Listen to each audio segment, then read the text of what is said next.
Marimari, itrokon pukeche, akintu lelu feita, amul akintu unmo. Gustavo namunkura tañipingen. Lov namunkura, neuken mapumo tañitu unu. Manuel namunkura, fetalon koyem, tañi yom la kungei.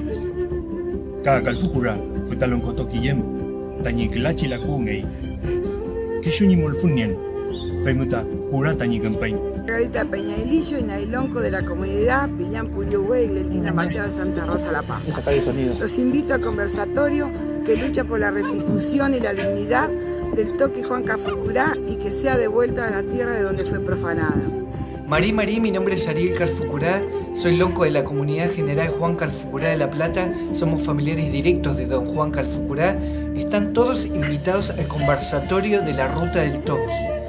Los espero y Peucayán. Mari pupeñi pulamien compuche enche taucan nahuel piñen tanilov nehuel del Fulmapu desde la Mamul Mapu territorio Chilhue. Queremos invitarles a todos y todas a las actividades que se están desarrollando en el marco de la restitución de los restos del Toqui Calfucurá. Peucayal. Marimari Compuche, Incheta Isabel Araujo Pincem, de la Araujo Cacique Pincem, de Trenquilauque Mugaria Meu, Maichihueu! Kantumo, tañi fotum, kishuni fotum, purapayan. Fangechi feipipe foi, tañi klachilaku. Feimuta, fantepumo, petu purapa tainchin, kishuni fu fotum.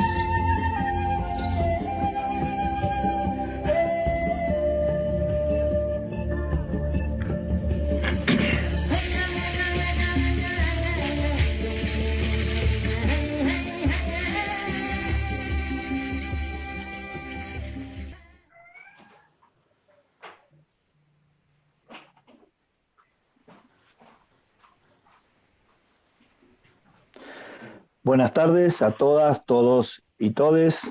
Mi nombre es Fernando Miguel Pepe y tengo la grata tarea de moderar este encuentro. En primer lugar, queremos saludar a todas las autoridades comunitarias que nos están escuchando, a los integrantes de los pueblos y a todas las personas que nos están viendo a través del canal del INAI. En este Día del Docente, queremos saludar a todos los docentes. Si bien no somos docentes de Sarmiento, sino de Pablo Freire, que nos legó que enseñar exige escuchar, que es lo que venimos hoy a hacer aquí todos nosotros. También queremos saludar a todos los expositores que han tenido una enorme predisposición para estar hoy presentes en este primer encuentro, el conversatorio que hemos llamado La Ruta del Toqui Juan Calfucurá hacia una reparación histórica. Convocan a este conversatorio la Comisión Regreso del Toqui Calfucurá, que está compuesta por las y los representantes de los respectivos reclamos por la restitución del Gran Toqui Calfucurá, que se encuentra aún prisionero en el Museo de Ciencias Naturales de La Plata. Los representantes de esta comisión son el lonco Jorge Nahuel, por la Confederación Mapuche de Neuquén, el huelquén Fidel Colipán, también por la Confederación Mapuche de Neuquén, la lonco Isabel Araujo, por la comunidad indígena Cacique Pincén Mapuche Tehuelche de Trenquelauque, provincia de Buenos Aires, el capitán Cona Gustavo Namuncurá, por el LOF Mapuche Namuncurá de San Ignacio, provincia de Neuquén, el huelquén Alejandro Nahuel, de la comunidad Lof Nehuen Leufum Mapu de la provincia de La Pampa, la imán lonco Margarita Peñailillo, de la comunidad Pillán Pulium Hue Eglentina Machado, también de la provincia de La Pampa, y el lonco Ariel Calfucurá, de la comunidad Mapuche General Juan Calfucurá de La Plata, provincia de Buenos Aires. Coorganizamos este conversatorio desde nuestro Instituto Nacional de Asuntos Indígenas con la Comisión Piedra Azul, ya que ha desarrollado un excelente evento de visibilización de la figura del Gran Toqui Calfucurá en diciembre de 2019 con repercusiones muy positivas. Esta comisión, Piedra Azul, está compuesta por Maristela Esbampa, Miriam Liempe, Silvina Ramírez, Guillermo David, Nilo Cayuqueo y Diana Lenton, con quienes hemos trabajado mancomunadamente para llevar por buen camino este conversatorio. Finalmente coordinamos este conversatorio desde el Programa Nacional de Identificación y Restitución de Restos Humanos Indígenas del INAI, dentro de la Dirección de Afirmación de los Derechos Indígenas, a la que cariñosamente llamamos nuestra DADI, bajo la dirección del director nacional Matías Prafil, quien es responsable directo de la realización de este conversatorio. Tenemos el privilegio y el orgullo de tener entre las numerosas personalidades de la cultura y la ciencia que vienen acompañando la larga lucha de los pueblos originarios, hoy como invitado al prestigioso Omar Lobos, a quien ya presentaremos como corresponde. En primer lugar, queríamos escuchar las palabras de María Magdalena Odarda, quien es abogada, magíster en políticas públicas de gobierno de la Universidad Nacional de Río Negro, senadora nacional con mandato cumplido, presidenta de la Comisión Especial de Pueblos Originarios del Senado y que ha asumido el tremendo compromiso de presidir nuestro instituto desde el 10 de diciembre de 2019 y le ha tocado hacerlo en medio de una pandemia inédita en la historia reciente de la humanidad.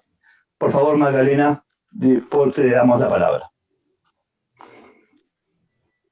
Marimari Lonco, Marimari Pulamien, Marimari Compuché, Incheta Magdalena Odarda Piñén, Incheta Futamahuida Tubún, Currefu.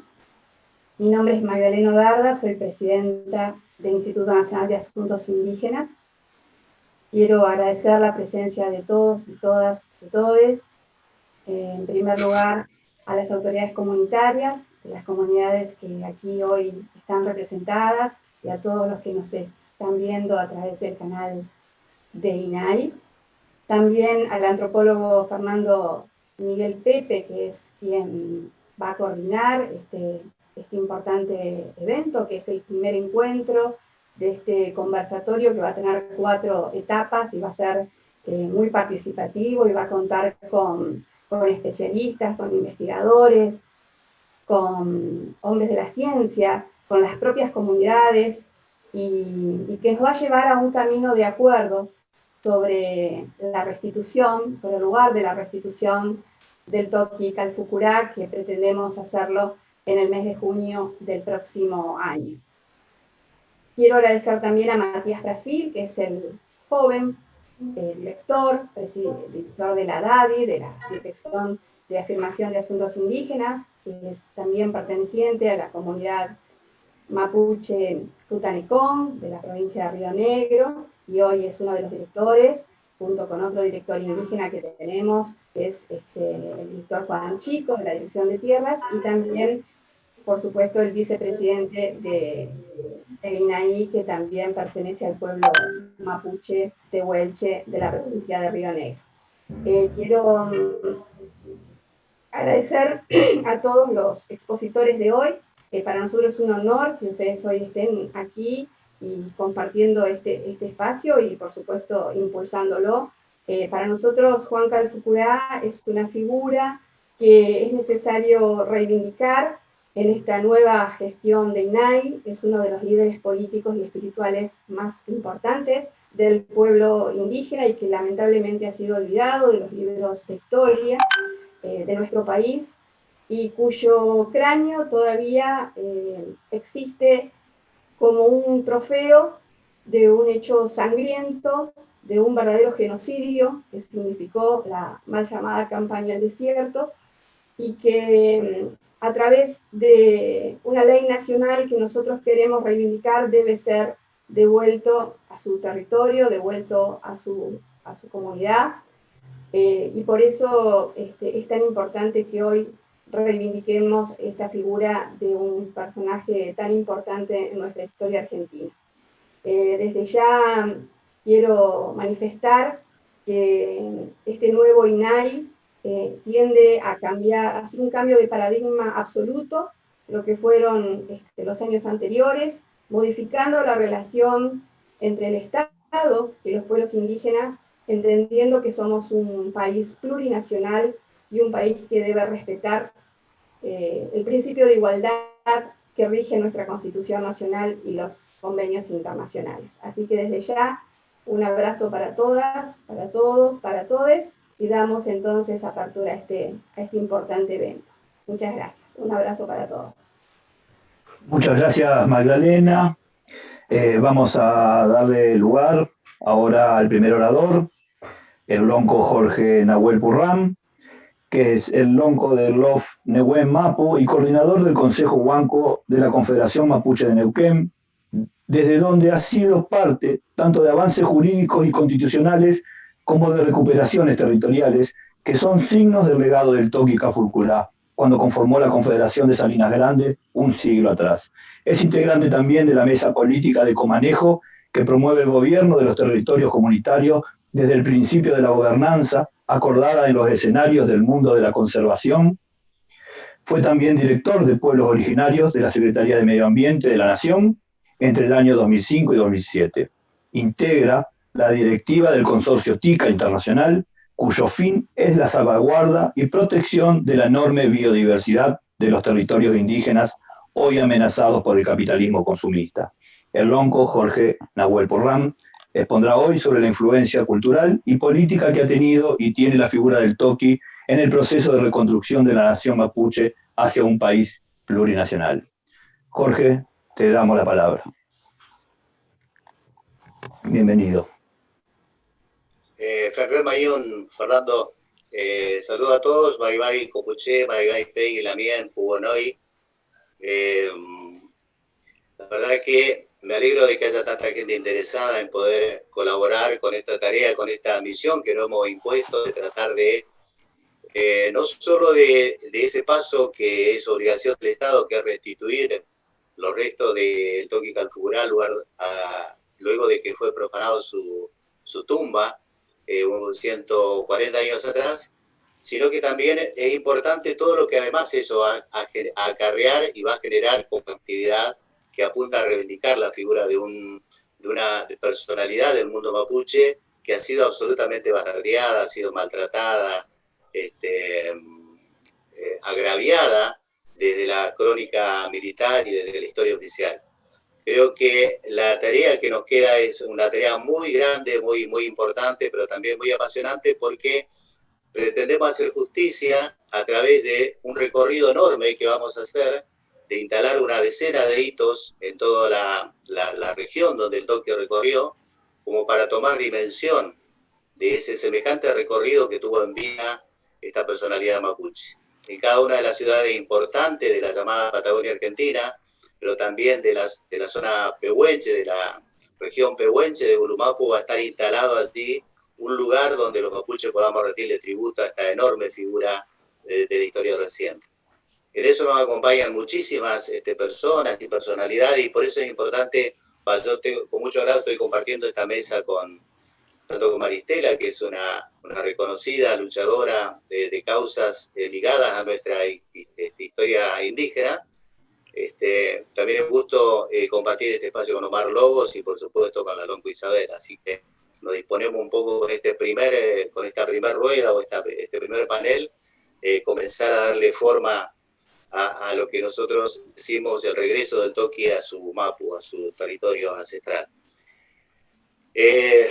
Yo lo que quisiera antes de poder hablar de lo que implica la influencia, todo lo que ha significado como símbolo movilizador y motivador para la nación mapuche sin fronteras, porque cuando hablamos de nación mapuche estamos hablando tanto de Gulumapu, que hoy se conoce como Chile, y también nos referimos a Puelmapu, que es lo que hoy es Argentina. La trascendencia, el peso que tiene la figura de Calfucurá trasciende esa frontera impuesta que es hoy, que marcó hoy el Estado chileno y argentino, y tanto desde la región donde él nació, que es la zona del Yaima, la zona de Meripeuco, hasta prácticamente el océano Atlántico, hay comunidades que lo reivindican, que lo rescatan y que lo ponen en el lugar que siempre debería haber estado y que sin embargo la historia oficial se encargó de ocultar. No solo de ocultar, sino también de descalificar al punto de ser tratado prácticamente como un terrorista. Creo que de eso, lamentablemente hoy, 150 años después de que falleció Calfucurá, todavía seguimos escuchando ese tipo de versiones o ese tipo de interpretaciones que descalifican la presencia del pueblo nacional mapuche. Pero yo quisiera invertir el orden y poder decir muy brevemente qué es lo que persigue hoy el pueblo nación mapuche, sin límites de frontera, ni provinciales ni nacionales. Todos estamos atrás de banderas fundamentales para nuestro futuro y entendemos que tenemos que trabajar día a día de manera incansable para transformar este Estado absolutamente monocultural y en muchos aspectos racista, creado por Roca y por Mitre, y a partir de ese momento impuesto una nacionalidad que de alguna manera discrimina permanentemente la presencia no solo de la nación mapuche, sino de casi 40 naciones que hay en Argentina. Pero nuestro objetivo como pueblo organizado es justamente vivir y desarrollarnos en un Estado plurinacional. Hacia allí caminamos, hacia allí marchamos y para eso trabajamos todos los días. Queremos sobre ese país plurinacional ejercer la autonomía y la libre determinación en nuestros propios territorios, como también corresponde y así lo hemos logrado establecer en el marco normativo vigente. Queremos fortalecer nuestras instituciones políticas, jurídicas, educativas, económicas, porque solamente a través de poner en ejercicio esas instituciones vamos a poder demostrarnos y vamos a poder desarrollarnos y proyectarnos como pueblo-nación que somos. Queremos fortalecer y defender nuestra cosmovisión que está marcado por pautas filosóficas, pautas religiosas, que están marcadas por nuestras machis, nuestras piyancusi, que nos indican cuál debe ser nuestra conducta y nuestra forma de vida en relación al mundo natural que nos rodea. En definitiva, lo que queremos es respetar y cumplir con el orden establecido por el Asmungien o naturaleza, que es el orden que de alguna manera el pueblo mapuche siempre ejerció para poder vivir en armonía con ese entorno.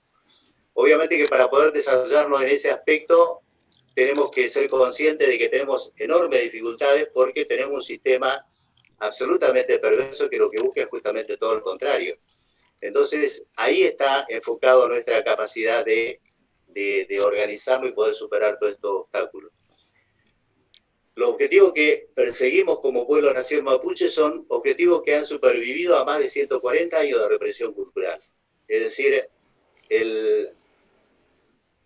la tarea que ha realizado la nación mapuche de 140 años a esta parte, desde que su territorio fue invadido, es una lucha heroica como pueblo, de eso de levantarnos con identidad.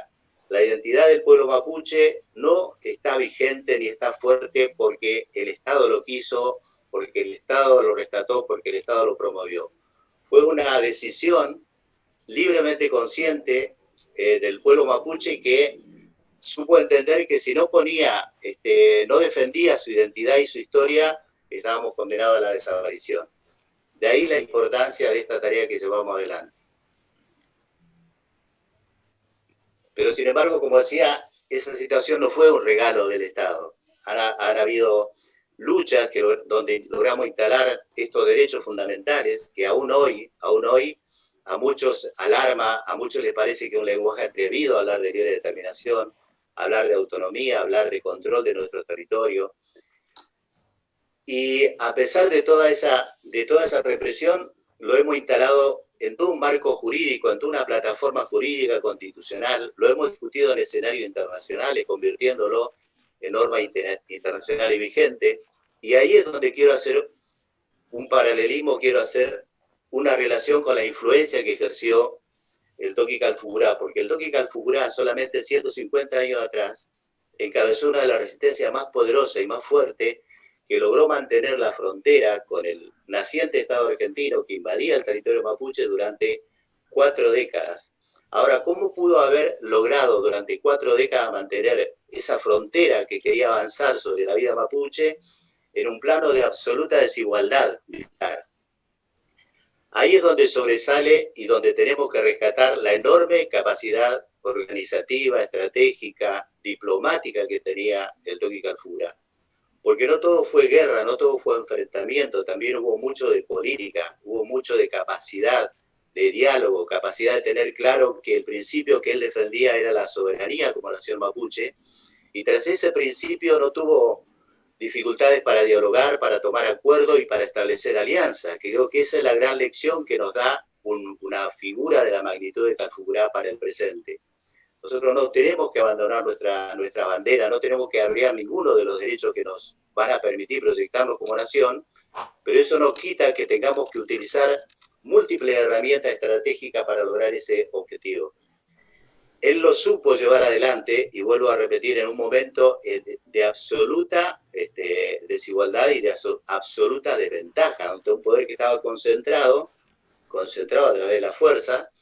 Él tenía que reunir múltiples enfoques, múltiples estrategias, múltiples miradas de muchos lonco y toquis que supieron defender también con esta misma conciencia el territorio mapuche, y a quienes debía de alguna manera convencer para que se unificara en una gran confederación que fue la Confederación de las Salinas.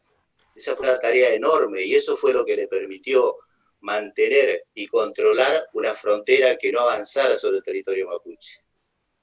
Fíjense que ustedes que en el año 1853, cuando se aprueba la constitución de este naciente Estado, que era mucho menos de una cuarta parte de lo que es hoy, cuando todavía no había concretado toda la usurpación y el despojo territorial de diversos pueblos indígenas, en la Constitución de 1853, allí se mencionaba la presencia de los pueblos indígenas y se decía, o se mandataba al Congreso a mantener el trato pacífico con los indios, decía la Constitución, y preservar a la seguridad de las fronteras.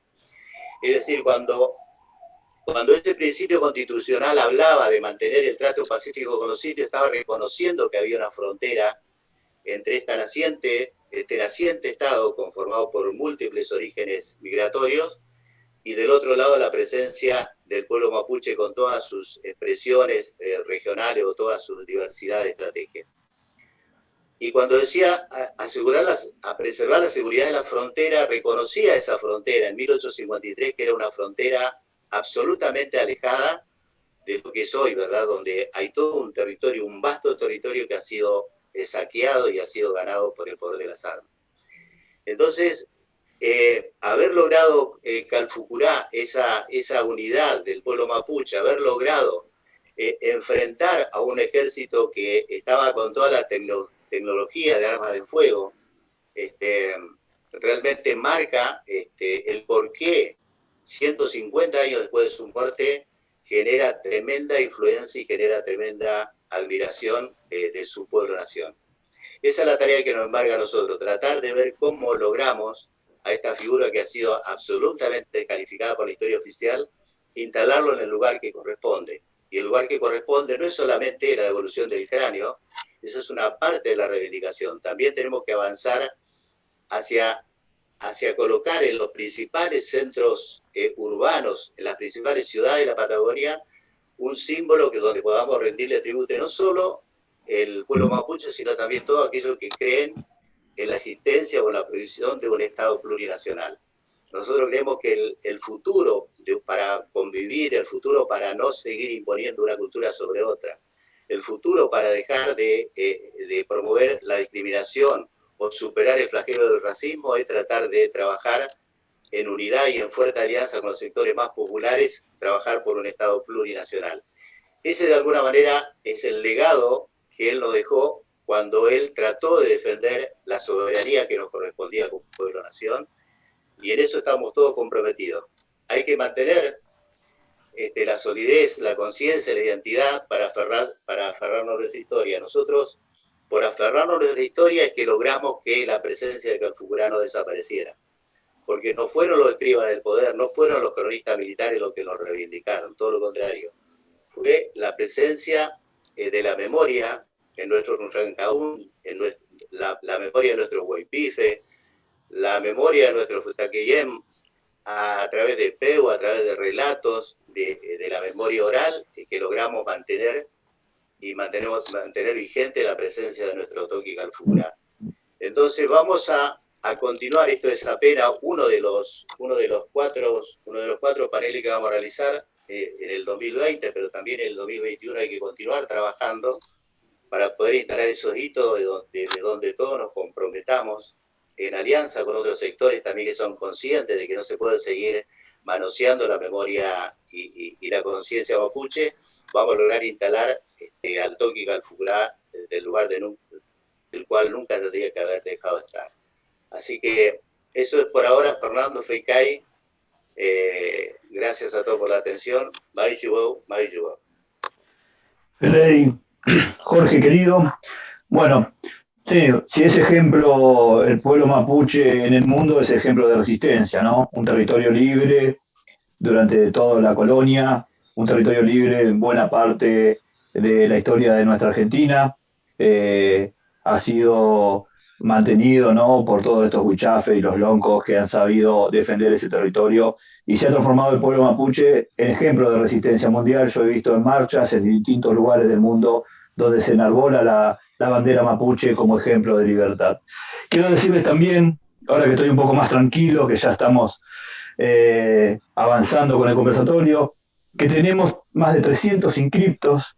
Hay de la provincia de Santa Cruz, de Chubut, de Río Negro, de Neuquén, de La Pampa, de Santa Fe, Buenos Aires, de Cava, de San Juan, de Chaco, de Entre Ríos, Catamarca, Jujuy, Mendoza y Tierra del Fuego. También están los hermanos chilenos y chilenas, muchos de ellos inscritos en este conversatorio. Hay también investigadores de la Universidad de San Pablo y de la Universidad de Nueva York. Dicho esto, quiero presentar a Maristela Svampa, que ella es investigadora, escritora, es licenciada en Filosofía por la Universidad de Córdoba y doctora en Sociología por la Escuela de Altos Estudios de Ciencias Sociales de Francia. Es investigadora superior del CONICET y profesora titular de la Universidad Nacional de La Plata. Recibió el Premio CONEC de Platino en Sociología en el 2016 y el Premio Nacional de Ensayo Sociológico en el 2018. Se autodefine, Maristela, como una intelectual anfibia y una patagónica que piensa en clave latinoamericana. Sus temas son las crisis socioecológicas, los movimientos sociales y la teoría social. Entre sus últimos libros se cuentan Chacra 51, Regreso a la Patagonia en los tiempos del fracking, de 2018, y Las fronteras del neoextractivismo en América Latina, también de 2018. Recientemente ha publicado El colapso ecológico ya llegó, una brújula para salir del mal desarrollo, junto a Enrique Viale en septiembre de 2020. Maristela expondrá sobre el rol de la Comisión Piedra Azul, que ella compone, sus objetivos, la significación política de toda esta tarea en torno a Cafulcurá, la memoria larga y la memoria corta de la lucha. Maristela, te quiero saludar también como docente en este día tan especial, más allá de Sarmiento, sino como también, me imagino, como docente seguidora de Pablo Freire, que somos nosotros.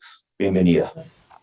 Bueno, muchas gracias y un saludo grande para todos y para todas. Estoy muy contenta, muy feliz, muy honrada de participar en este primer estudio de la mano de la Comisión Piedra Azul. Quiero saludar a las autoridades comunitarias, a Fernando Pepe, a Linaí y a los colegas, los amigos y amigas que también participan de este conversatorio. Antes que nada quisiera contarles cómo nació la Comisión Piedra Azul, porque tuvo la verdad un nacimiento muy espontáneo. En 2018 participamos en un panel junto con Silvina Ramírez, que es abogada y especialista en derecho indígena, y con Jorge Nahuel, a quien ustedes conocen, para reflexionar sobre el rol de los pueblos originarios en la sociedad argentina. En ese panel evocamos la figura de Cafulcurá y bueno, ahí al menos yo me enteré por boca de Jorge Nahuel que se estaba preparando, se había iniciado el proceso de restitución de los restos de Cafulcurá y que esto iba más allá porque lo que se buscaba era instalar una serie de hitos en toda la Patagonia para evocar, homenajear y restituir la significación política de la figura de Cafulcurá. Es así que se nos ocurrió formar la Comisión Piedra Azul, por obvias razones, Cafulcurá quiere decir Piedra Azul, para lo cual invitamos a Miriam Liempe de APCTA, a Nino Cañuqueo, que tiene una larga trayectoria como referente mapuche, a Guillermo David, que es un escritor y curador, Diana Lenton, que es una conocida antropóloga, además de Silvina Ramírez y quien les habla. En septiembre del año pasado realizamos la jornada cultural en el hall del Teatro San Martín. La verdad que nos encontramos con una excelente recepción, con muchísima gente que quiso participar de esa jornada cultural, en la cual no solo hubo un panel, sino que contamos también con la presentación de fragmentos de una obra teatral que hablaba sobre el desplazamiento de los indios Quilmes. Contamos con el aporte de reconocidos plásticos argentinos que evocaron la figura de Cafulcurá y, por supuesto, tuvimos un cierre magnífico con un mini recital de la cantante mapuche Beatriz Pichi Malén. En el medio también promovimos una declaración que fue firmada por un centenar de personas referentes del campo cultural y académico, Y bueno, en cuanto a la participación en los hitos Acapulcurá, tenemos la idea de, hablando inclusive con las autoridades del INAI, hemos estado hablando sobre la posibilidad de instalar aquí en Buenos Aires, en el espacio de la memoria, en la ex ESMA, un hito en homenaje a Acapulcurá, con todo lo que ello significa en términos simbólicos, establecer un puente entre dos genocidios, ¿no? Desde nuestra perspectiva, la restitución de los restos de Acapulcurá, por supuesto, tiene una trascendencia que debe ser leída al menos en 3 niveles. Un primer nivel que es histórico, porque consideramos que debemos abrir el espacio de la historia oficial a una sucesión de episodios y políticas que es lo que han consolidado una determinada relación entre los pueblos originarios y el Estado. En segundo lugar, hay un sentido o un nivel político que es el de transmitir ese mensaje o esa demanda de autonomía y de construcción del Estado plurinacional. Y en tercer lugar está la cuestión espiritual, ¿no? Ligada a la cultura mapuche. Y en estos 3 aspectos, la figura de Capulcurá despolló porque conjugó estas 3 dimensiones, lo que nos permite afirmar que su legado llega hasta el presente. Ahora bien, a mí me gustaría en los minutos que tengo presentar de manera muy somera, muy rápida, referirme a 3 puntos, 3 cuestiones fundamentales. La primera tiene que ver con el dispositivo originario que nos remite a la memoria larga, a la construcción del Estado nación de la Argentina moderna. En segundo lugar, me gustaría hablar sobre la expansión de la frontera de los derechos colectivos y, en tercer lugar, cerrar con la cuestión más ligadas a las narrativas indígenas y las tensiones que se abren en relación a los derechos colectivos y la expansión del extractivismo. En primer lugar, ha sido revisado y dicho tantas veces, pero hay mucha gente que todavía no lo ha incorporado en la Argentina.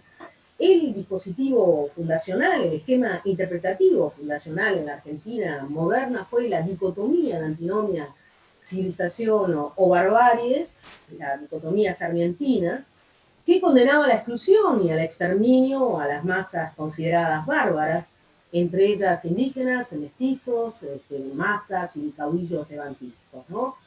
La oposición entre esos 2 polos cobró realidad a través de campañas militares llevadas a cabo en el sur y en el norte de la Argentina, y también mediante una clausura violenta de un largo ciclo de guerras civiles que terminaría con la derrota y la muerte de los últimos caudillos provinciales.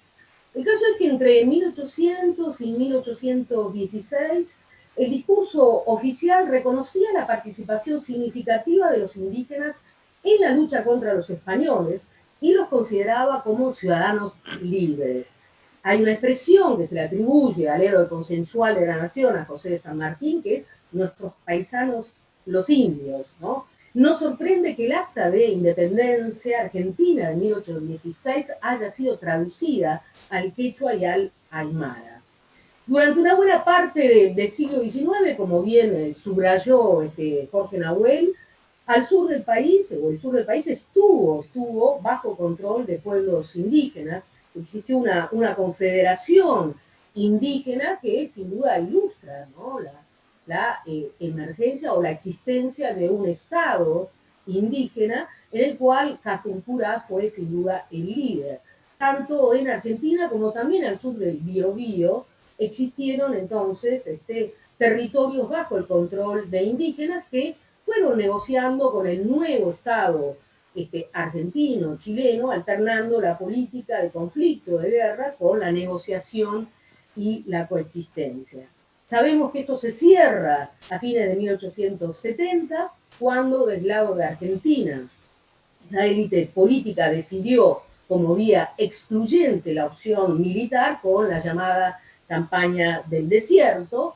Así, la expansión del capitalismo agrario y la consolidación del Estado nacional se realizó en Argentina a través de la violencia genocida contra las poblaciones originarias a través de distintas campañas militares, en el sur, insisto, pero también en el norte.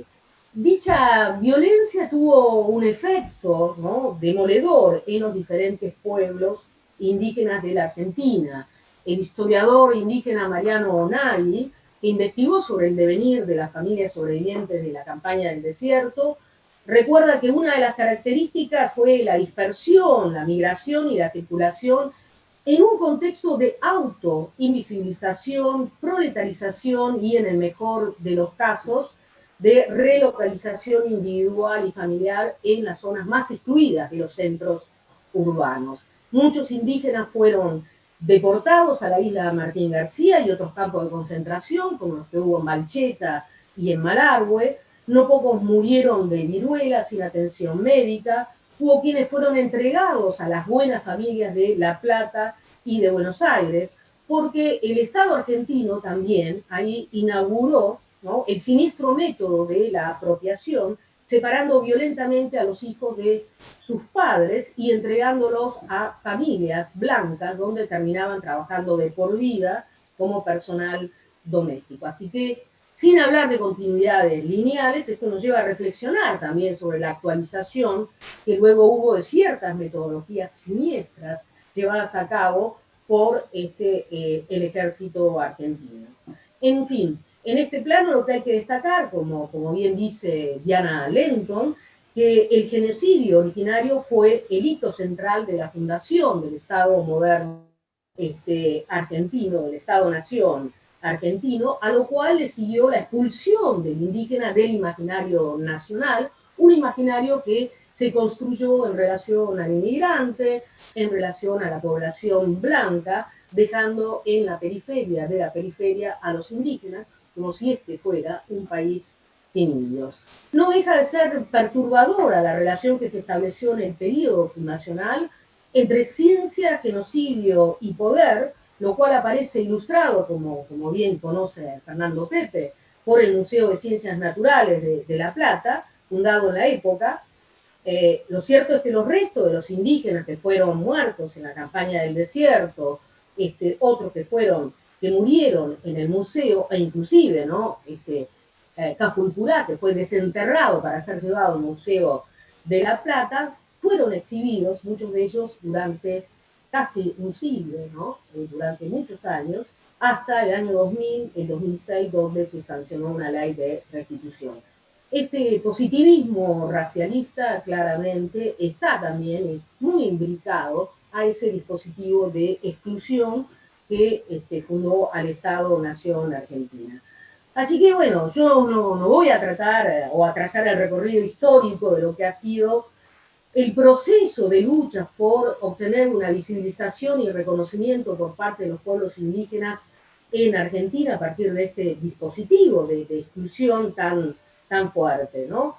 Es una historia, en todo caso, atravesada por luchas, por masacres, por algunos momentos de reconocimiento también, pero sin duda 1983 es el punto de inflexión con la consolidación de una institucionalidad democrática y la fundación posterior, en 1985, de INAI, la ley 23.032 sobre política indígena y apoyo a las comunidades indígenas. Sin duda implica en ese sentido, un buen punto de partida para una nueva historia de la relación entre pueblos indígenas y Estado. 1992, ¿no?, la contracampaña, es decir, la campaña contra los festejos del quinto centenario o la conquista de América, también sentó un punto de inflexión fundamental. Y 1994, con la reforma de la Constitución y la incorporación del artículo 75, que implica el reconocimiento de la preexistencia de los pueblos originarios, es fundamental. Un segundo tema que me gustaría subrayar tiene que ver con la ampliación de la frontera de derechos y las tensiones que esto implica, porque este es un proceso, sin duda, regional y global, que involucró de manera central a los pueblos americanos, tanto del norte como del sur, y que está muy asociado al proceso de descolonización, ¿no?, que arranca en los años 50, 60, 70, pero que se torna particularmente fuerte en los años 80, con un gran protagonismo de comunidades, organizaciones indígenas, referentes, líderes indígenas, organizaciones de derechos humanos y ONGs internacionales, que van a colocar en la agenda de la Organización de Naciones Unidas la necesidad de reconocer a los pueblos americanos como pueblos colonizados, ¿no? Y por ende como portadores de derechos colectivos, ¿no? Este pasaje de minorías étnicas a pueblo, nación, ¿no?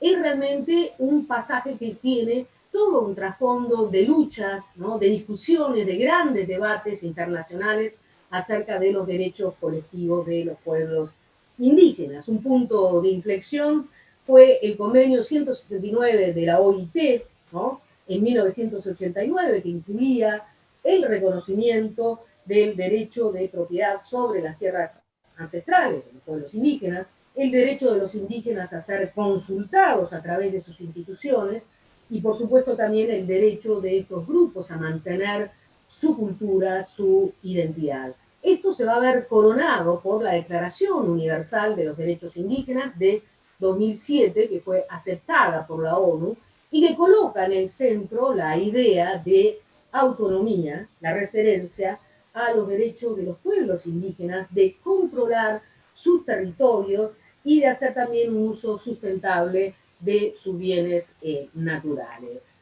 En tercer lugar, para ir ya cerrando, a mí me interesaría subrayar cómo al calor de estas luchas y el reconocimiento de los derechos colectivos asistimos en las últimas décadas a un periodo de reemergencia indígena, una reemergencia que va acompañada por una potente narrativa emancipatoria, descolonizadora, que va a interpelar a numerosos actores sociales más allá del mundo indígena. En este contexto se van a elaborar conceptos claves que hoy, creo yo, constituyen elementos fundamentales de la nueva gramática política emancipatoria.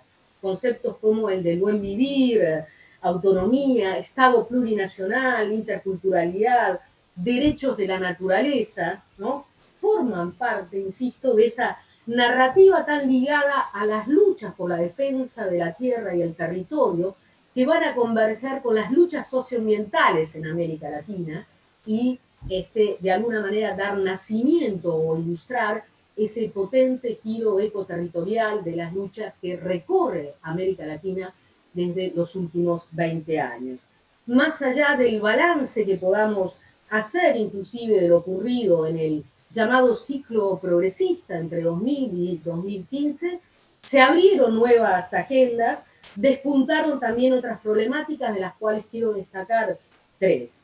La primera de ellas tiene que ver con que en toda América Latina se abrió un debate muy importante de qué significa la presencia de lo indígena, por ejemplo, en el campo del derecho. Como nos dice muy bien Silvina Ramírez, especialista en estos temas, nacieron discusiones sobre el pluralismo jurídico, el derecho indígena, los derechos colectivos como derechos de tercera generación.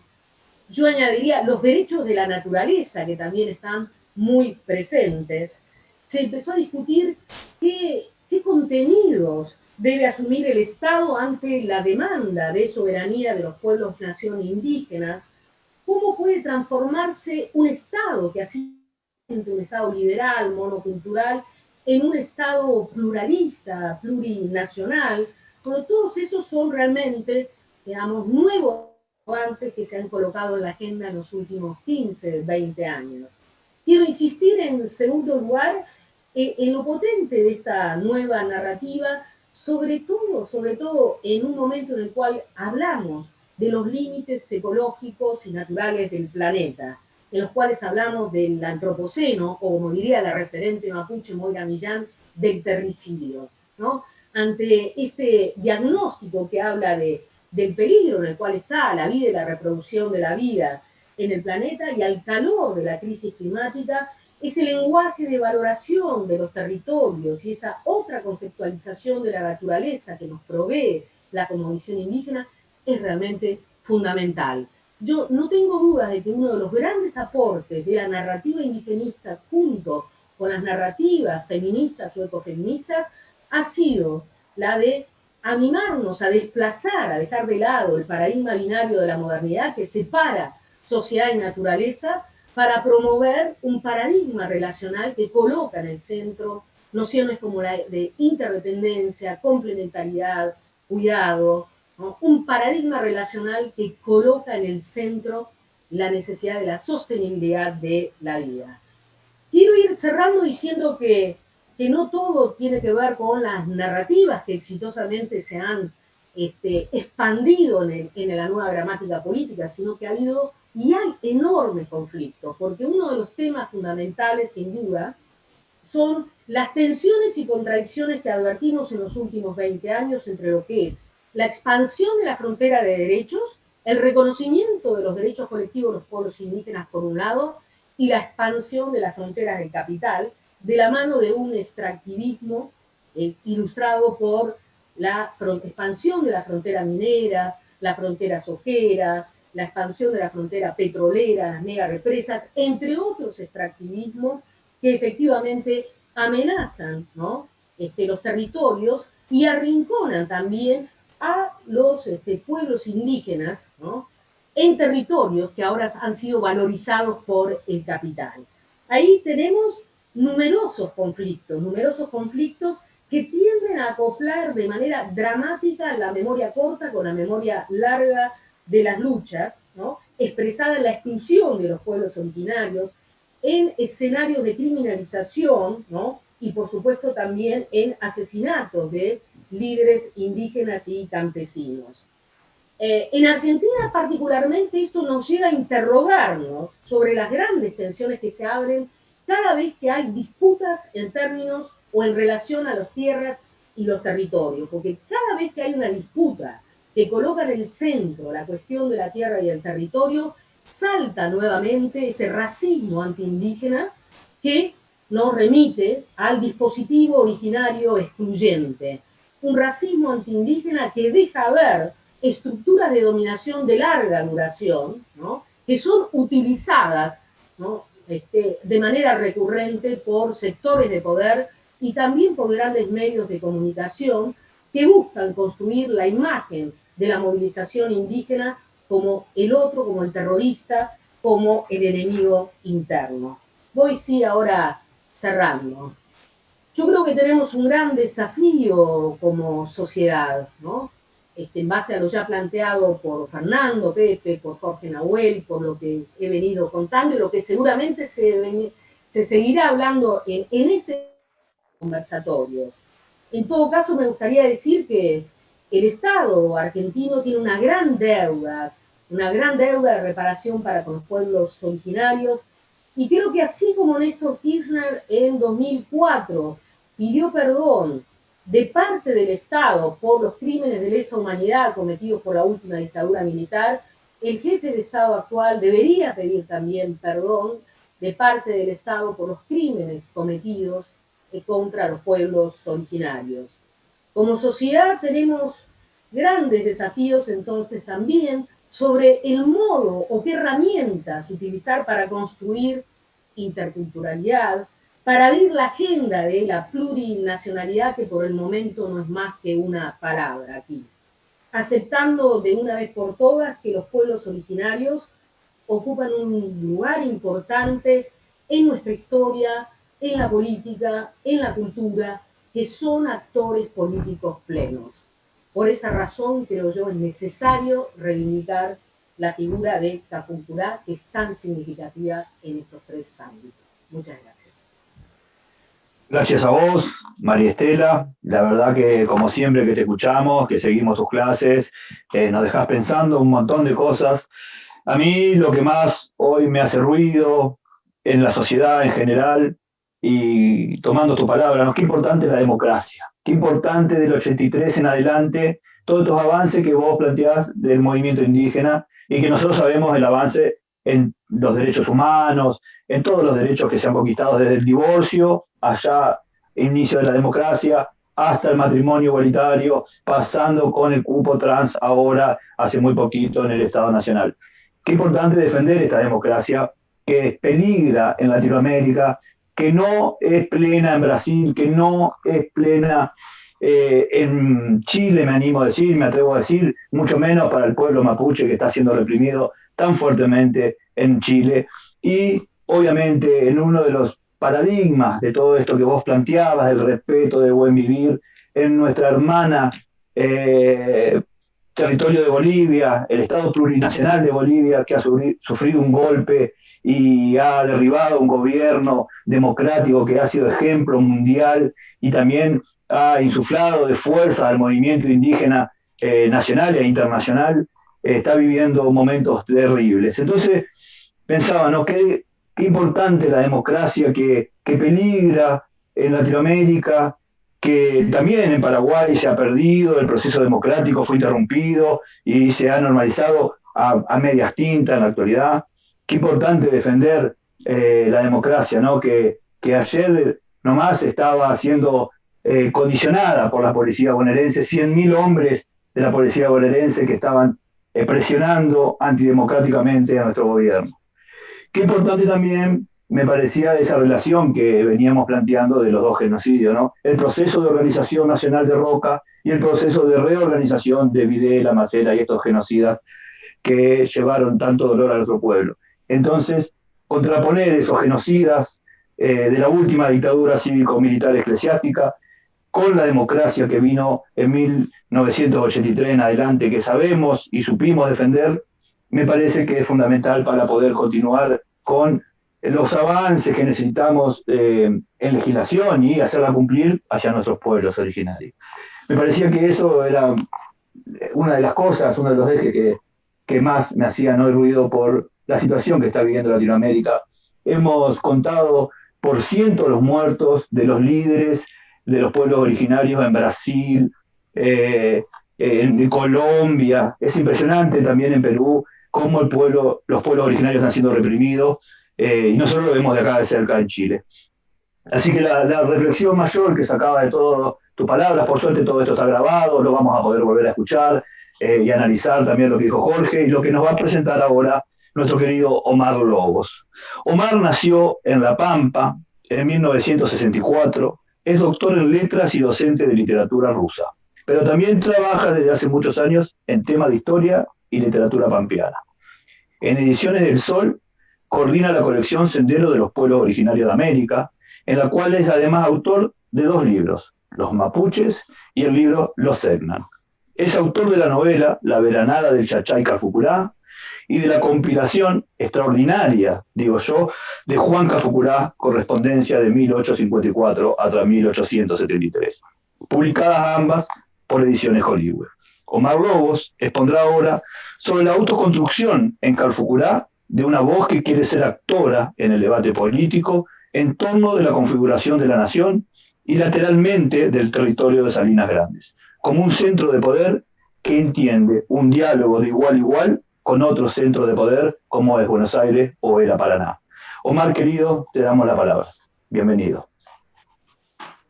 Bueno, buenas noches, ya tarde, tardecita, noche, para todas, para todos, para las comunidades y para todos para mis compañeros de panel y para esa cantidad que vos mencionaste que están conectados e interesados no tanto con este panel, se me ocurre, sino con esta movida, ¿no es cierto?, que tiene que ser, digamos, del calibre que amerita, ¿no es cierto?, el hecho puntual que nos convoca, que es que tiene, digamos, allí como punta concreta el regreso del Toqui Calfucurá a la tierra, pero que, como ya hemos planteado por aquí y por allá, tiene que venir acompañado de una reivindicación y de una resignificación, por supuesto que mucho más amplia. Bueno, sí, yo soy pampeano, mi identificación con el Toqui viene de por allí y ha sido, digo yo, una de las figuras más importantes de mi vida. Ya he contado alguna vez que cuando yo me pongo a investigar sobre la figura de Calfucurá, por mi otra arista de eslavista, estaba por irme con una beca a la República Checa a estudiar el folclore checo y unas leyendas. El descubrimiento de la figura de Calfucurá para mí significó casi instantáneamente, y fue por un hecho absolutamente menor, argentinizarme, sentir que yo tenía aquí una historia, una pertenencia tremendamente fuerte, que no tenía que ir a buscar ninguna leyenda en países alejados de nuestra cultura, sino que tenía una historia de una potencia, ¿no es cierto?, y de una riqueza realmente extraordinaria. Bueno, aparezco por allí como investigador. Lo cierto es que me he limitado a amontonar documentos, y cuando empezó a crecer la idea de este libro, de la correspondencia, lo primero que pensé es que yo no tenía que intervenirlo en absoluto, porque lo que yo quería era reconstruir en lo posible la voz de este hombre. Claro, la voz de este hombre en una arista particular, dentro de las tantas aristas, ¿no es cierto?, que todo hombre presenta, y que un hombre de este calibre, por supuesto, acrecienta, ¿no es cierto? Por supuesto, en las cartas aparece el hombre político, ¿no es cierto? Aparece el hombre de la política, y que escribe cartas a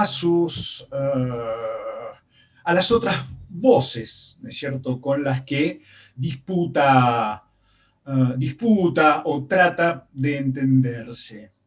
Y a mí me parece muy importante, digamos, el tema de la voz. Primero porque el tema de la voz conecta un poco más directamente con mi formación, ¿no es cierto?, en lengua.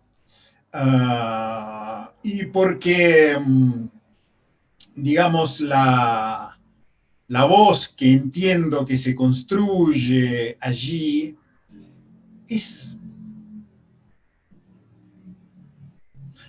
puedo decir que la voz más fuerte de la historia argentina del siglo XIX. La voz más duradera, sin duda, porque ¿qué otro líder político del siglo XIX puede parangonarse en influencia, en permanencia a lo largo de 4 décadas en la escena política, y con ese nivel de disonancia, ¿no es cierto? Recién allí Jorge y Maristela también hablaban del país plurinacional, pluriétnico. A mí me gustaría agregar a esos criterios el país más polifónico, ¿no es cierto? Un país donde realmente suenen más voces. A mí me asombraba al comienzo un poco la insistencia de Calfucurá, la dignidad que él comienza a expresar cuando pone en marcha su cancillería, porque esto también es interesante. Como yo digo en el libro, sospecho, porque la verdad no he podido confirmarlo, que la cancillería de Calfucurá comienza, ¿no es cierto?, después de la caída de Rosas, la cancillería, la escritura. Primero porque no he encontrado, pero puede ser que estén por allí, simplemente yo no las haya visto, testimonios escritos de los tiempos de Rosas. Y hay sí testimonios de los jefes de frontera diciendo que vino la comisión de Calfucurá y manifestó que, de manera que los tratos parecían ser de manera oral.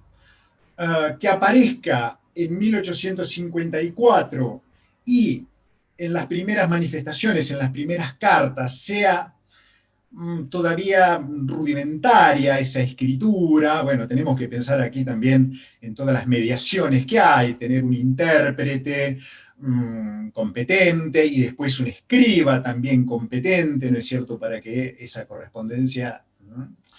Pero a mí se me ocurre que eso fue progresivo también, ¿no es cierto? Esto es, entender de parte del Toki la necesidad de la diplomacia, de ajustarse a una diplomacia, y él va a explotar largamente, ¿no es cierto?, este recurso. Yo diría que este recurso queda por encima del recurso bélico, de la disputa bélica, porque realmente, como me dijo un muy buen lector, con una mirada un poquito, si se quiere, del otro lado, desde otra perspectiva, cuando lee el libro dice, pero caramba, los malones no fueron tantos. Y además estaban recontra anunciados los malones. Pero por supuesto le digo que estaban anunciados. Porque ese imaginario del malón martinfierreano, vamos a decir, desde esa perspectiva de que vienen desde el fondo del desierto, ¿no es cierto?, y tiemblan las carnes al verlo, volando al viento la cerda, ¿no es cierto?, esa construcción hernandiana, bueno, está bien, uno puede atribuirlo a la voz del personaje y no a la del autor, caramba, pero lo cierto es que ese imaginario está muy prendido, digamos, en nuestro imaginario cultural, ¿es cierto? Y cuando uno va a los hechos, los malones son encuentros bélicos en una situación de beligerancia, de una guerra, ¿no es cierto? Por otra parte, esto también está originado en algo que yo también señalo y que me parece que no hay que cansarse de insistir, es que la historiografía argentina, desde siempre, y yo creo que no sé si han cambiado hoy demasiado las cosas, ha separado la cuestión de las guerras civiles de la cuestión de la guerra de fronteras, ¿no es cierto? Y, digamos, los pueblos aborígenes, como si en las guerras civiles no hubieran tenido ni arte ni parte, sino que no, tenían otra clase de lucha. No, digamos, estaba luchando por una configuración determinada del país, ¿no es cierto? Y entonces es en ese escenario donde Calfucurá teje todas esas alianzas y quiere hacer oír su voz. ¿Y cómo hace oír su voz? Hace un par de años, en un encuentro que tuvimos en Concepción, los peñis del Gurumapu organizaron una de sus jornadas de historia mapuche y allí yo hablé y esto también tiene que ver con otra arista mía, hablé del Calfucurá traductor. Porque los esfuerzos de traducción que Calfucurá hace en sus cartas, de explicarle a Pastor Obligado, explicarle al gobernador Alsina, cómo funcionan, cómo él, que no es un jefe como ellos, o cómo se tienen que organizar, cómo es el mecanismo de las juntas que él tiene que dar cuenta a los caciques. Tiene que explicarle el valor de la palabra empeñada para ellos. Tiene que explicarle el valor del sacramento, del padrinazgo, del compromiso que eso significa, y se lo dice con esas palabras en una carta, no recuerdo, a a qué jefe. Esto es, ustedes también tienen ese sacramento y es muy importante, ¿no es cierto? Tiene que explicarle, ¿no es cierto?, cómo son las alianzas, cómo son los casamientos, las obligaciones que él tiene con todos los caciques, ¿no es cierto? De manera que tenemos allí a alguien que comprende el valor de la palabra y que persevera en el valor de la palabra hasta que, bueno, digamos, las palabras quedan agotadas y se ve impulsado a ir a la guerra, ¿no es cierto? Calfucurá habitaba el Mamul Mapu, la tierra del monte, ¿no es cierto? Allí casi toda, en la pampa.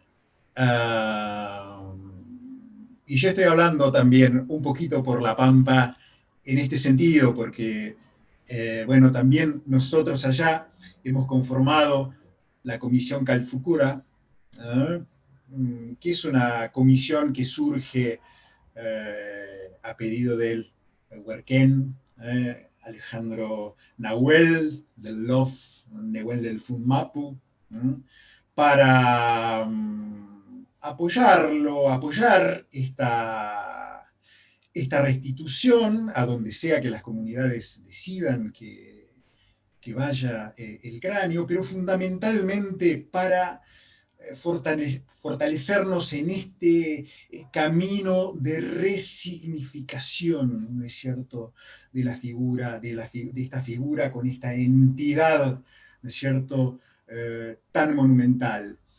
Y cuando decía de la tierra del monte, digo, si uno mira desde el Google Map, la pampa y el monte, va a ver como la figura de una mano, ¿no es cierto?, que hace el monte, que son unos pliegues, ¿no es cierto?, unos pliegues geológicos que forman una serie de valles que parecen una mano abierta, un poco hacia Buenos Aires y otro poco hacia arriba.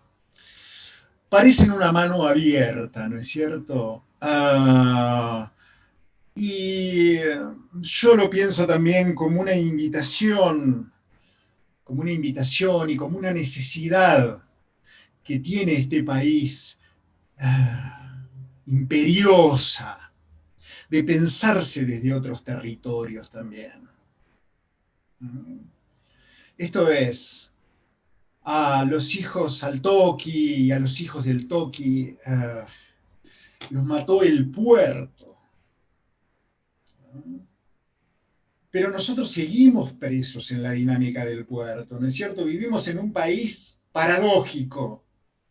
Vivimos en un país con una constitución federal que saludamos, pero donde la ciudad unitaria, ¿no es cierto?, tiene un peso, digamos, que hace muy difícil, ¿no es cierto?, sobreponernos, hacer oír otras voces, o sobreponernos a formatos culturales, ¿no es cierto?, que, bueno, están operando todo el tiempo sobre nuestras cabezas. En Jujuy ven lo que pasa en Buenos Aires, en La Pampa ven lo que pasa en Buenos Aires, pero en La Pampa no vemos lo que pasa en Jujuy, por los medios de comunicación, por la televisión. Bueno, esa cosa también la tenemos que pensar junto con esta reivindicación y esta resignificación. Y ya que hoy es, como señalaron por ahí, 11 de septiembre,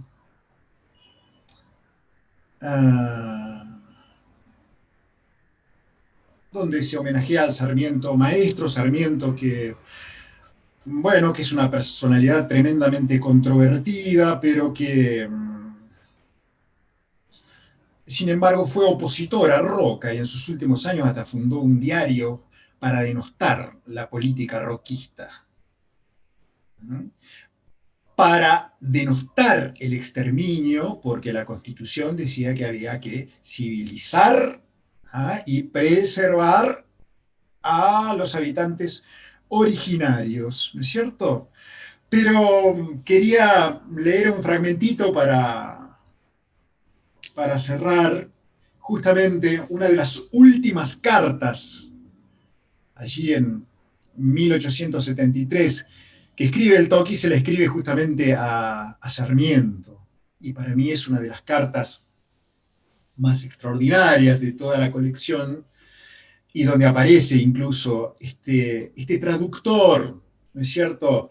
Cuando en un momento le dice, yo luché mucho contra los realistas y fue mi nombre en todo Chile. Pero bueno, porque todavía eso no pertenecía a Chile, le dice.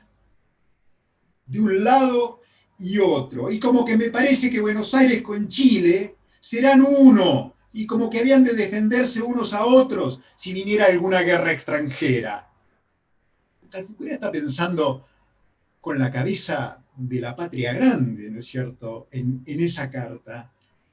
Más abajo le va a decir, vea usted que los indios son dueños de todos estos campos, que ya basta hacer engordar a los extranjeros, que estos son los que hacen enriquecer nuestros campos. Excelentísimo señor, si nosotros nos ponemos en guerra como que Dios nos lo ha de permitir, en esto los extranjeros se reirán y más tarde se harán dueños de todos estos campos, y son ellos quienes los van a tener de esclavos.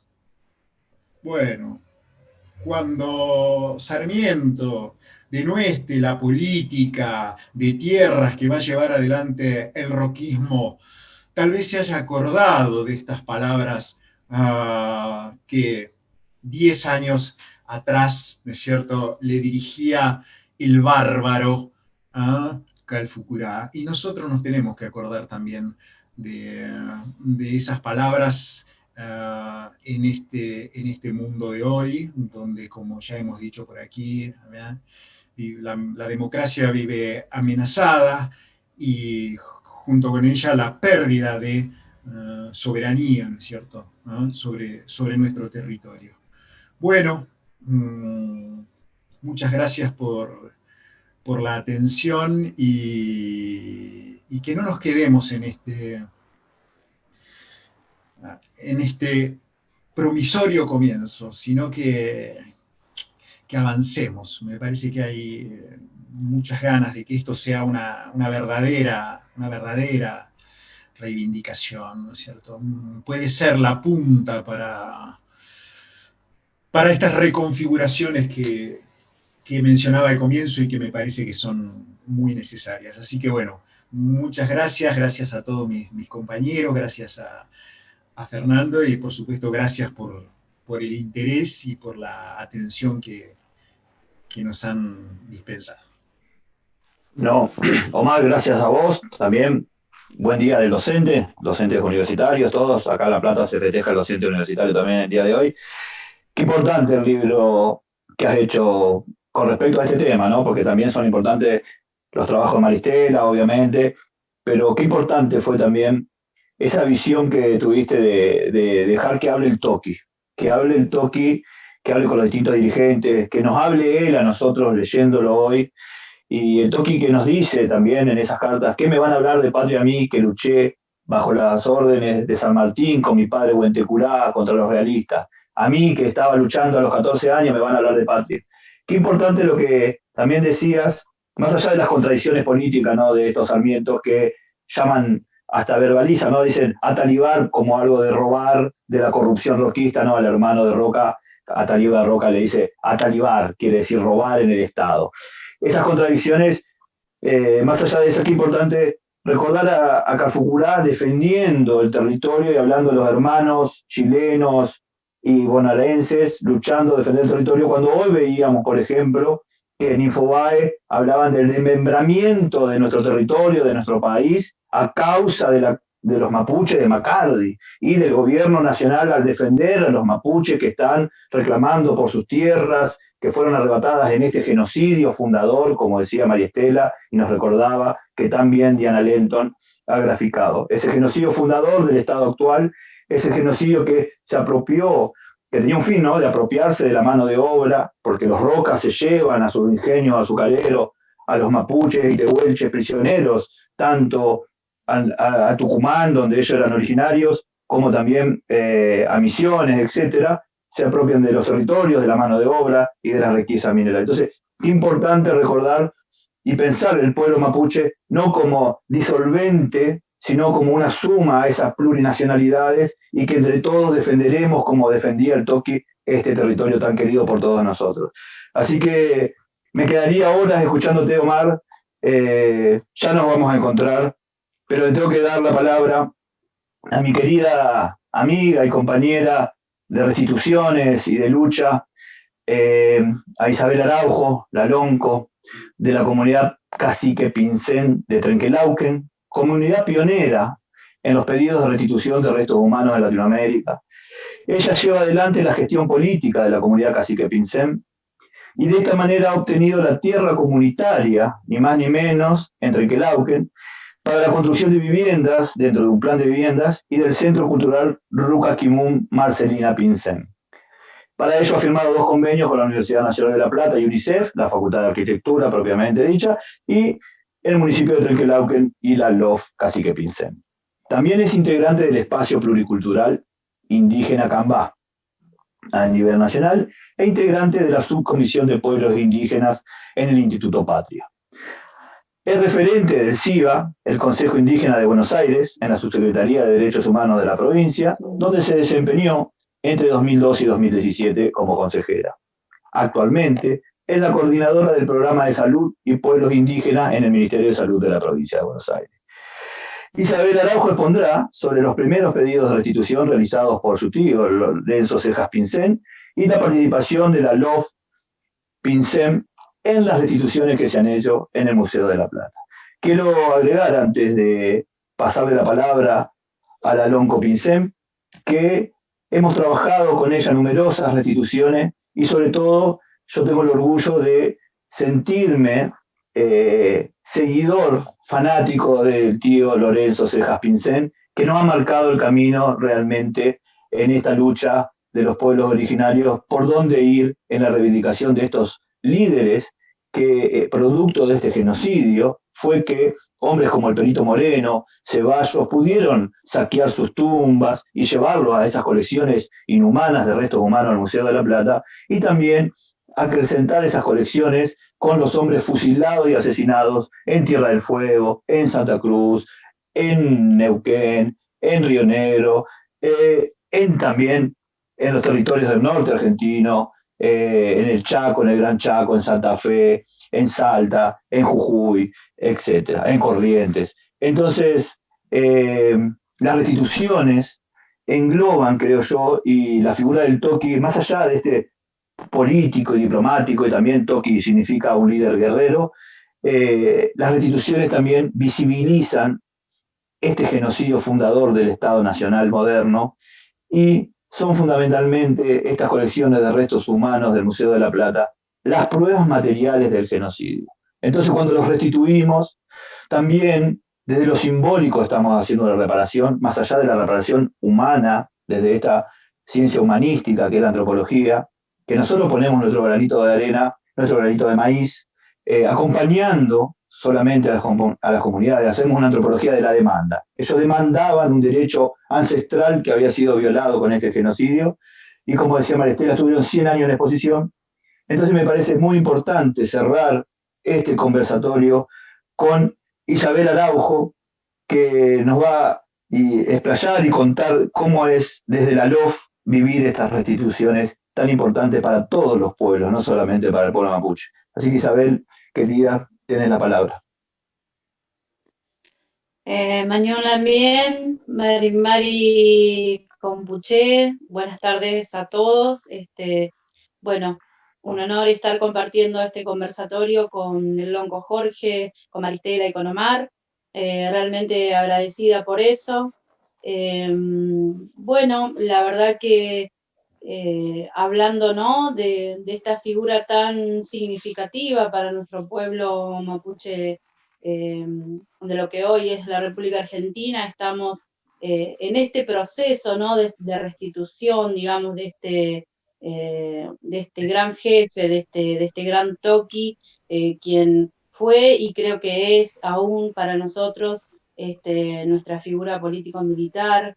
Me toca por ahí en unas generaciones un poco más jóvenes que mi tío Lorenzo Cejas Pincén, quien me delega en su momento tamaña responsabilidad, como el de acompañar las restituciones junto a Fernando en el museo, quien fuera, digamos, por palabras en su momento de la directora de ese museo, Silvia Metrano, en nuestra comunidad, pionera en Latinoamérica en solicitar restitución de restos de nuestros hermanos, estando allí, ¿no? Porque nuestro lonco hizo una denuncia en Naciones Unidas al Estado argentino, teniendo como trofeos de guerra a los restos de nuestros diferentes hermanos de diferentes pueblos. Y que hoy podamos estar en este camino de reivindicación, en este camino digamos, de esta reparación histórica que realmente nos merecemos todos y cada uno de los pueblos. Yo creo que estamos en un camino correcto, estamos en el camino que realmente los pueblos merecemos continuar, y que esta reparación llegue por fin de la mano, ¿no?, de esta restitución. Yo creo que todas son importantes porque todas tienen que cerrar su ciclo espiritual en sus territorios, pero la restitución del Toqui para nosotros es tan importante, es tan fortalecedor el poder limpiar su nombre, digamos, tanto en la educación, que es tan importante, ¿no?, que lleva a nuestros jóvenes y a nuestros niños esa historia, ¿no?, que la podamos contar a través de esta figura del Toqui, me parece tan importante, y haber podido emprender este camino de los hitos en cada lugar y poder hacer y llevar adelante esta resignificación de su figura, me parece importantísimo. Así que bueno, yo creo que ¿no?, contar de nuestra historia, ¿no?, de nuestro gran Toqui. Ellos han podido expresar mucho de su figura, y yo creo que bueno, que estamos en el camino correcto, es el primer conversatorio que se lleva adelante y vamos por mucho más hasta llegar a la restitución de nuestro gran Toqui.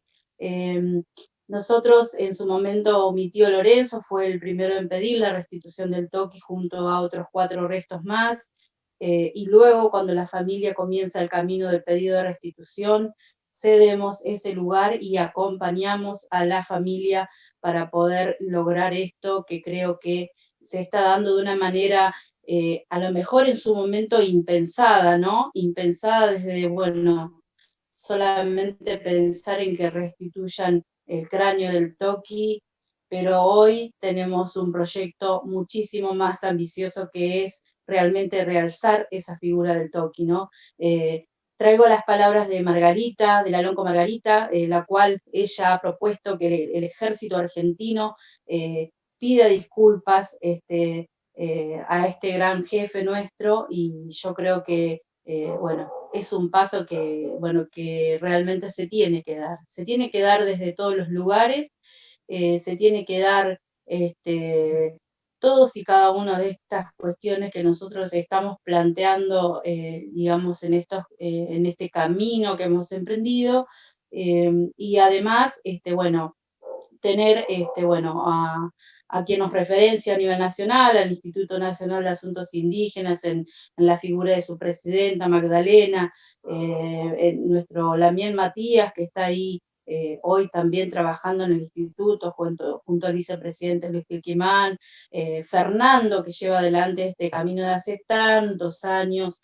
Yo creo que tener el apoyo de ellos y Y de esta comisión Piedra Azul que se conformó, en el cual estuvimos participando ahí en el Teatro General San Martín y acompañándolos, la verdad que bueno, y que se haya iniciado también en La Pampa esta otra comisión, no todos y cada uno de los que puedan apoyar este camino que realmente nos merecemos, como es la restitución de nuestro toqui, bienvenido sea el Nehuen, el Cume Nehuen, la buena energía, para que el Puyú, el espíritu de nuestro toqui, pueda descansar y cerrar su ciclo espiritual de una vez por todas. Yo creo que no me puedo extender mucho más, porque creo que ya se habló de casi todo, y bueno, realmente agradecer a todos y cada uno de los presentes por estar acompañando esta gran lucha de nuestro pueblo mapuche. Bueno, Isabel, es evidente que ha heredado la sabiduría y la humildad de Lorenzo, porque también hay que decir que cuando se dieron el pedido del toqui, que fue el primero que hubo allá en 1988, logramos después con Lorenzo, Isabel y la comunidad restituir a Chipitruz, que eran los otros restos que se habían solicitado. Chipitruz descansa hoy en su territorio. Indio Brujo fue restituido y descansa en el territorio de La Pampa, también en esa restitución, en octubre de 2016. Y también restituimos en esa restitución a Guerenal, que fue asesinado, su cabeza cortada, y está esperando en La Pampa llegar a ser enterrado en la Gualmapu también prontamente. Así que tuvimos numerosas victorias con Isabel por delante. Tenemos un desafío muy grande, pero tenemos numerosas victorias también en el pasado y una restitución que fue histórica, la de esos 4 hombres, Loncos, Conas y Machis, que logramos restituir. Antes de pasarle la palabra nuevamente a la presidenta del INAI, que nos recordaba algo muy importante, ¿no? Que tenemos un INAI mucho más pluralista, mucho más democrático. Tenemos un vicepresidente indígena, el director nuestro nuevamente es un director indígena, porque hay que decirlo, en el 2010, cuando se reglamentó la ley de restitución, también se creó la Dirección de Afirmación de los Derechos Indígenas, que hoy nos cobija, y fue la primera vez que una dirección nacional tenía a una referente indígena como directora, que fue la doctora Nina Jaramillo, con quien escribimos este programa de identificación y restitución. Y cuando perdimos las elecciones, yo soy militante, soy un trabajador sindicalizado, pero también soy un militante político, universitario de los derechos humanos, y un militante también de esta política democrática. En el 2016 perdimos el director indígena que teníamos, ese lugar que tenía el pueblo indígena en el instituto, y tuvimos un director que no solamente era bastante improvisado en sus conocimientos, sino que estaba totalmente ajeno al mundo indígena y no lo veía como algo tampoco para defender. Así que cuando recuperamos en el 2019 el gobierno, nosotros solamente como trabajadores que hemos empujado, recuperamos también para los pueblos, recuperamos para nosotros, para sentirnos orgullosos del lugar que estamos trabajando, ese lugar que hoy ocupa Matías Parafil. También Juan Chico en tierra, un hermano, un compañero que ha militado tanto la causa de Napalpí, tantos años a los que nosotros hemos seguido en los últimos 10 solamente. Y bueno, el vicepresidente, ¿no? Pirquimán, que ha sido puesto en la picota solo por ser un dirigente indígena comprometido con su pueblo, y ha sido puesto en la picota en los últimos tiempos. Quería también saludar, que nombró María Estela de Vampa, a Pichimalén, que está escuchándonos. Me gustaría incluirla también en este conversatorio, como estuvo en ese fabuloso conversatorio que se hizo en el 2019. Entonces, quería redondear con lo que decía Jorge, Maristela, Omar, Isabel, juntando solo algunas palabras. La resistencia del pueblo mapuche, que nos ha legado, nos ha enseñado y nos muestra día a día, con la defensa de la democracia, la defensa esta que hablaba Omar, de todos hermanados, de la democracia que resaltaba Maristela, de tan importante, ¿no? La democracia para el avance de los derechos. Y, como decía Isabel, este desagravio que tiene que hacer también el Estado argentino, el ejército argentino, que recordaba Maristela, el Estado Nacional no ha todavía reconocido el genocidio. Si bien hemos avanzado con la ley de relevamiento territorial en ese camino, y las restituciones que empezaron en el año del bicentenario van en ese camino.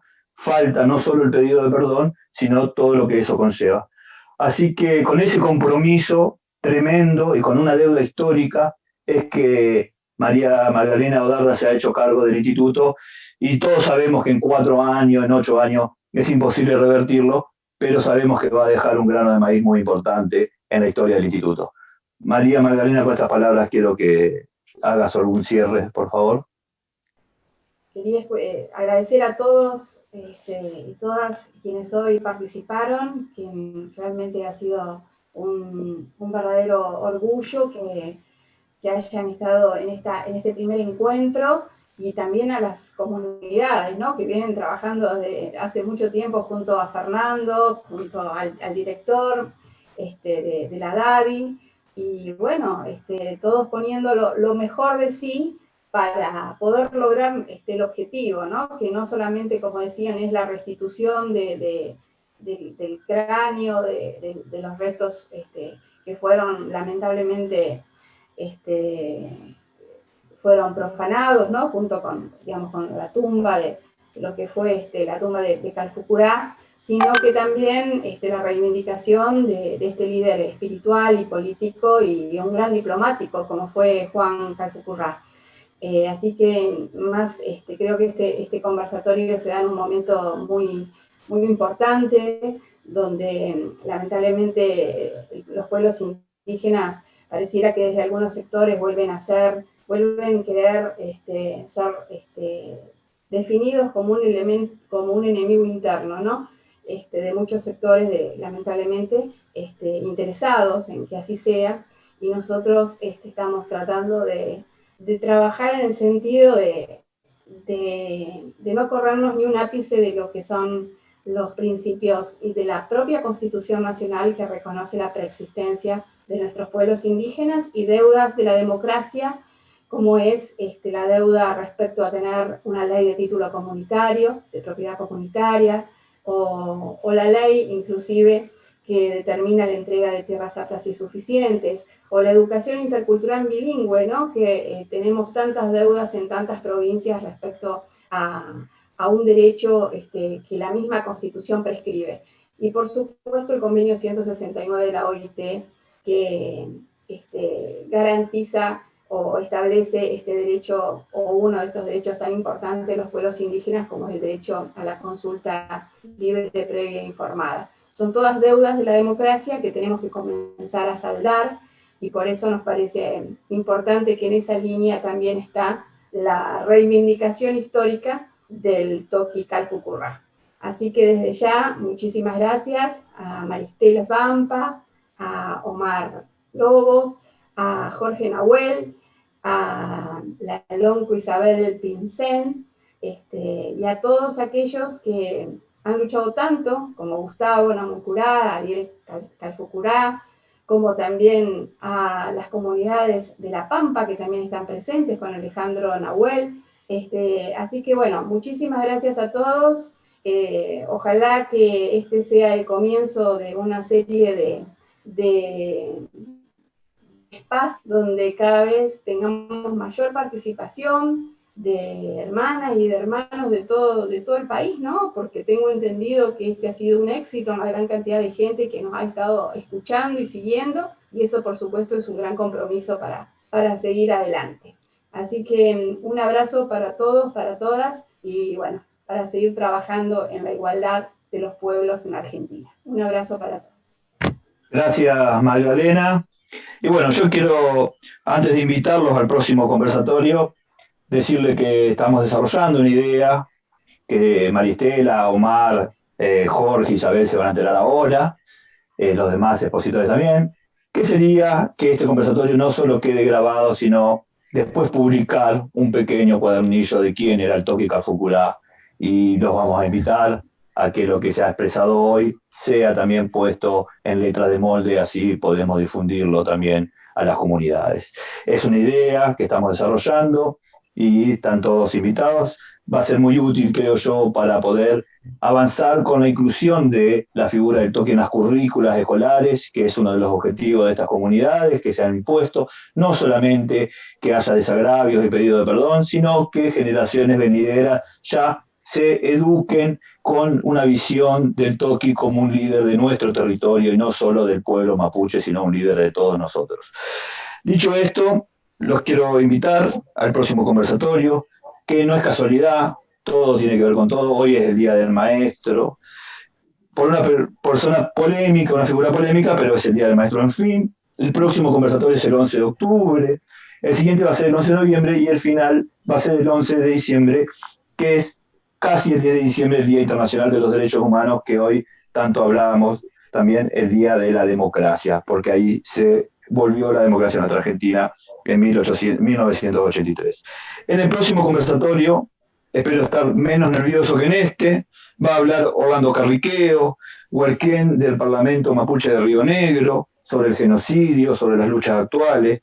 También va a hablar Ingrid de Jong, una investigadora, antropóloga, que sabe muchísimo de Cafugurá, una eminencia. Margarita Peñalillo, nuestra compañera y imán lonco de la comunidad de La Pampa, Cristina Machado, que también va a hablar de la figura del toqui Cafugurá, y Gustavo Namucurá, que expondrá también sobre la experiencia de la restitución que realizaron en el LOF San Ignacio con Seferino Namucurá, que es el nieto de Cafugurá.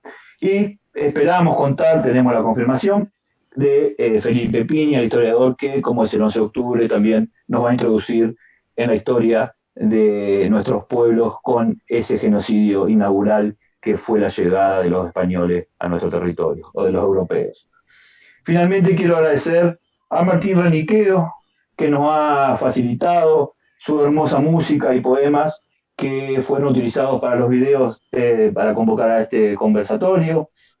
Detrás de cámaras está Guillermo Perrota, Martín Pamio de prensa, Hernán Costa haciendo también enlace con cultura, Facundo Trillo, que ha trabajado en todo lo que es diseño, y Nina Maserati, que con su desinteresada colaboración ha estado también colaborando con el Programa Nacional de Identificación y Restitución. Finalizo recordando que hoy Milagro Sala lleva 1700 días presa, política de la justicia injusta de Jujuy. Queridos hermanas, hermanos, todos y todas, los esperamos entonces en el próximo conversatorio, nada más y nada menos que el 11 de octubre. Hasta luego y muchísimas gracias por la paciencia. Hasta luego, Maristela, Lobos, Jorge, Isabel. Muchas gracias.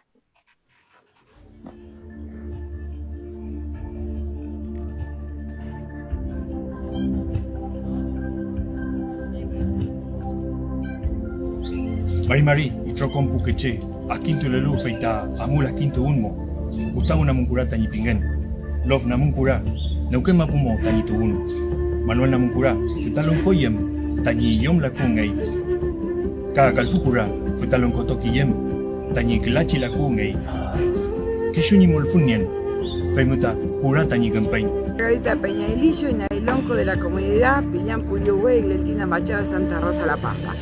Los invito al conversatorio que lucha por la restitución y la dignidad del toqui Juan Cafugurá y que sea devuelta a la tierra de donde fue profanada.